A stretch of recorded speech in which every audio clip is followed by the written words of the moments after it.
Good morning, Attorney Wright. Good morning. I believe we met briefly to introduce myself yesterday or the day before, but again, I'm Doug Weinstein and I am Deamote Kendrick's attorney. Yes, sir. If I speak to you in a normal speaking voice, can you hear me okay? Absolutely. I don't need to yell or shout. You do not. Okay. We talked about proffer sessions, and a proffer session, again, I believe you said, is when a defendant meets with the state, correct? Correct. So to avoid legalese, I'm just going to talk about meeting with the state instead of using that word proffer. Okay? Yes, sir. All right. So if there would have been a meeting between Mr. Sledge and the state, you would have been there, correct? Yes. Was there a meeting between Mr. Sledge and Attorney Love before December 27th?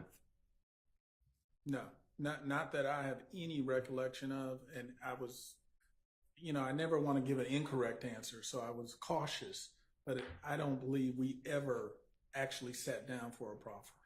Was there a meeting between a meeting between Mr. Sledge and Attorney Hilton before December 27th? No.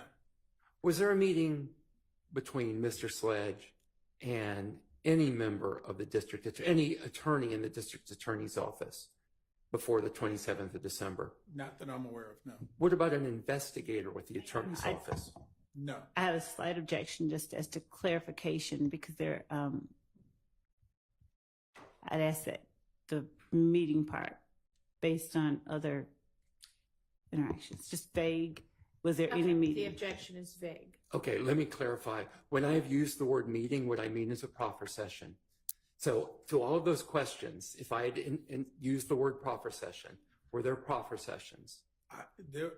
I'm not aware of any proffer session that was ever conducted or even a more informal interview with anyone from the DA's office or law enforcement as it relates to this case. So there being no proffer sessions, I believe you received the first proposed plea agreement on December the 27th with a series of factual acknowledgments, correct? Yes. So how in the world, to your knowledge, did the state come up with those factual acknowledgments for your client to agree to without having met with your client?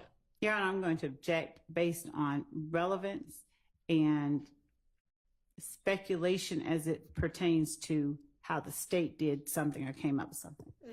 Overruled.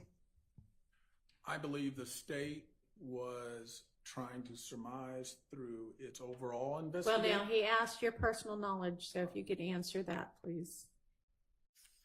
I don't have any personal knowledge how the state came up with these factual problems. So you don't know how the state put those words in your client's mouth?